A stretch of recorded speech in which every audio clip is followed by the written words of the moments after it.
The government is well on its way in its aim, its stated aim, of making the native Irish people a minority in their own country. And it seems their policy is one of deliberate social destabilisation. Do they not see the horrifying results of what they are about, and how that is going to break into violence in the very near future, and is it already happening? They seek the promotion of Islam and its incomprehensible legal system over Christianity and the rule of law. Remember, fascists and tyrants always place a priority on Islam over Christianity, and for good reason, because it is the religion, the ideology of subjugation. And that is something that Irish people will never accept. They seek to facilitate our police commissioner in the creation of what is effectively a paramilitary force now being used to enforce plantation and to attack those who protest against it. And I'm not including the fine Gardaí who are here today who have protected us, but there are certain aspects of the public order unit that I think we should be very wary of. Does the government not realise that in doing this they are undermining the trust that has always existed between the people and the forces of law and order, without which no state can exist or prosper? They seek the appointment of a judiciary more interested in preferment than in protecting Ireland's constitution, and thereby they strike at the very heart and the very nature of justice itself. We've seen the recent Enoch Buck trial and how finally they're beginning to admit how he has been blackguarded by the judicial system. We have a real problem in our judiciary while that is allowed to happen. Above all, our government seeks the destruction of perhaps our most sacred right, the right to freedom of speech and thus freedom of thought.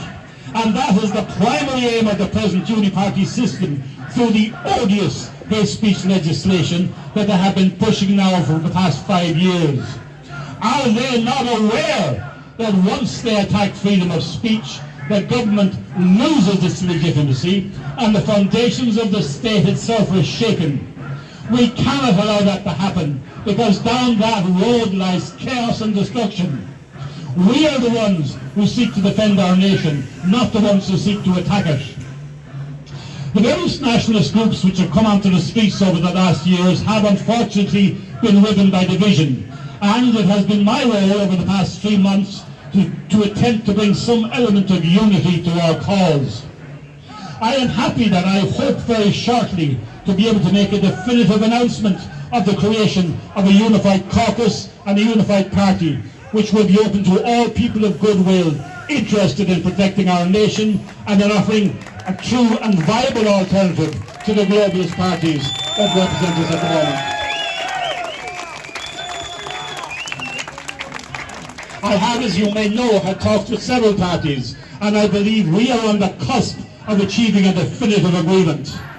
This will turn out to be a defining moment in Irish history if we can pull this off. I hope we do, and I hope to be able to announce something on that in the very near future.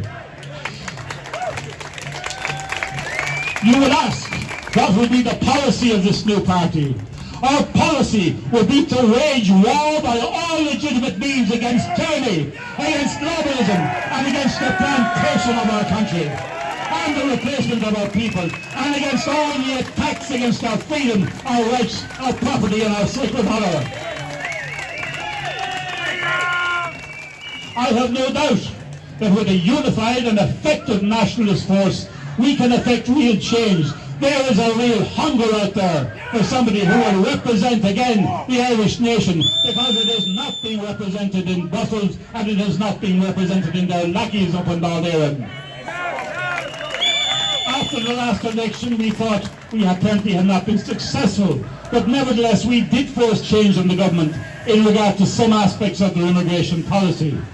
Of course, those changes were not enough, but the state did see the anger that was welling up among ordinary people.